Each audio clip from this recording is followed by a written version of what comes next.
இந்த தைப்பொங்கலுக்கு சர்க்கரை பொங்கல் செய்கிறதுல எல்லாருமே பிஸியாக இருப்பீங்க.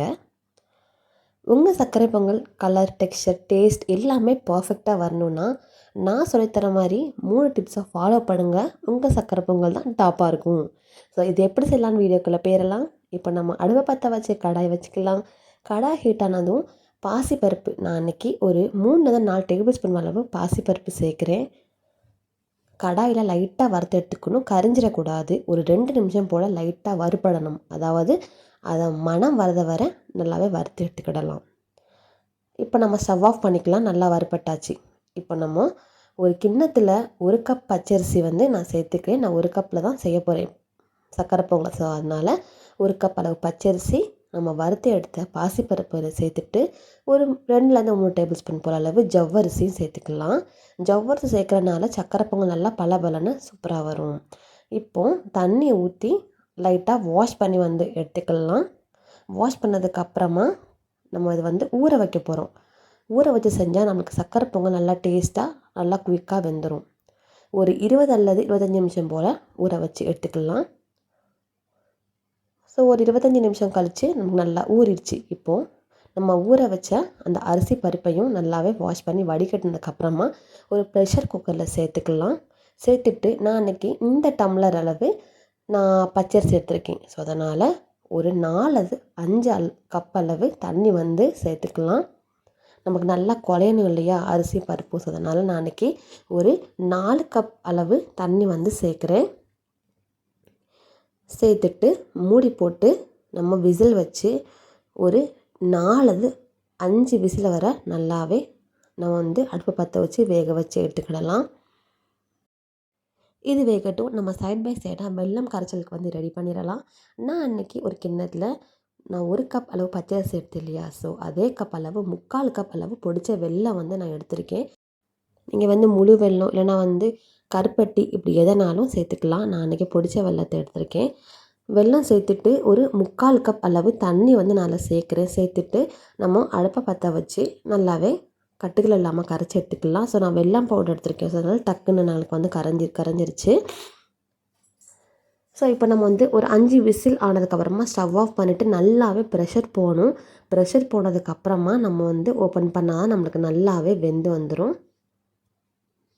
ஒரு வாட்டி கரண்டியை வச்சு நல்லாவே மசிச்சுக்கோங்க. அந்த மாதிரி மசித்ததுக்கப்புறமா தான் நம்ம வெல்லம் தண்ணி ஆட் பண்ணணும். நீங்கள் அப்படியே டேரெக்டாக வெல்லம் தண்ணி ஆட் பண்ணிங்கன்னா பொங்கல் அவ்வளோ டேஸ்ட்டாக வராது. ஸோ ஒரு வாட்டி நல்லா கிண்டி விட்டதுக்கப்புறமா நம்ம கரைச்சி எடுத்து வச்சுருக்க அந்த வெல்லம் தண்ணியை இதில் சேர்த்துக்கலாம். இன்னொரு டிப் என்னடான்னா, நீங்கள் மொத்தமாக அந்த வெல்லம் தண்ணியை சேர்க்கக்கூடாது. கொஞ்சம் கொஞ்சமாக தான் வெல்லம் தண்ணியை சேர்த்தா மட்டும்தான் அந்த சர்க்கரை பொங்கல் கூட நல்லாவே மிக்ஸ் ஆகி நம்மளுக்கு கலரும் அதே மாதிரி ஸ்வீட்னஸும் நம்ம செக் பண்ணி பார்த்துக்கலாம்.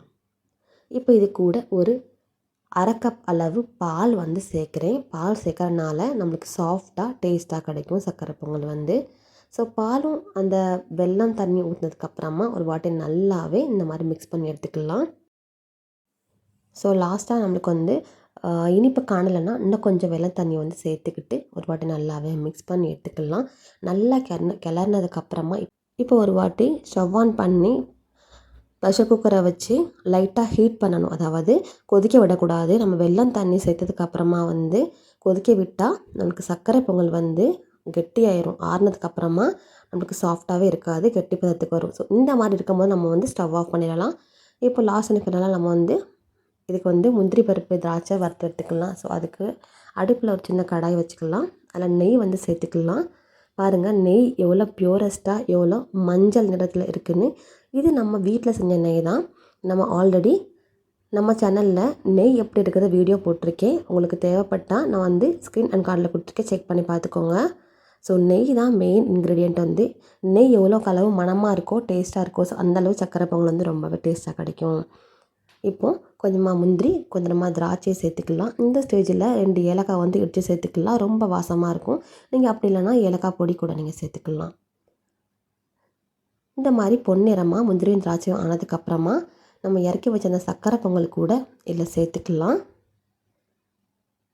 சேர்த்துட்டு ஒரு வாட்டி மேலேருந்து கீழே வர கிண்டி எடுத்துக்கலாம். அந்த நெய்ங்கிறது சர்க்கரை பொங்கல் எல்லா கூடவே நல்லா மிக்ஸ் ஆகி ரொம்ப வாசமாக ரொம்ப சாஃப்டாக கிடைக்கும் சர்க்கரை பொங்கல் வந்து.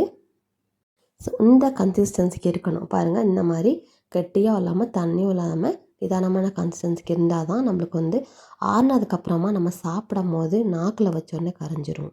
இப்போ நம்ம ஒரு பவுலுக்கு மாற்றி ட்ரான்ஸ்ஃபர் பண்ணிடலாம். அவ்வளோதான், நம்ம டேஸ்டியான சூப்பரான சர்க்கரை பொங்கல் வந்து ரெடி ஆயிடுச்சு. நான் சொல்ல தந்த மாதிரி 3 டிப்ஸை கண்டிப்பாக ஃபாலோ பண்ணுங்கள். உங்கள் சர்க்கரை பொங்கல் ரொம்பவே டாப்பாக தூக்கலாக இருக்கும். ஸோ இந்த தைப்பொங்கலுக்கு நான் சொன்ன மாதிரி சர்க்கரை பொங்கலை நீங்களும் உங்கள் வீட்டில் ட்ரை பண்ணி பாருங்கள். இந்த சர்க்கரை பொங்கல் செஞ்சு பார்த்துட்டு எப்படி இருக்குன்னு மறக்காமல் கமெண்டில் என் கூட ஷேர் பண்ணுங்கள். இந்த ரெசிபி உங்களுக்கு பிடிச்சிச்சின்னா லைக் பண்ணுங்கள், ஷேர் பண்ணுங்கள், மறக்காமல் நம்ம சேனல் சப்ஸ்கிரைப் பண்ணுங்கள்.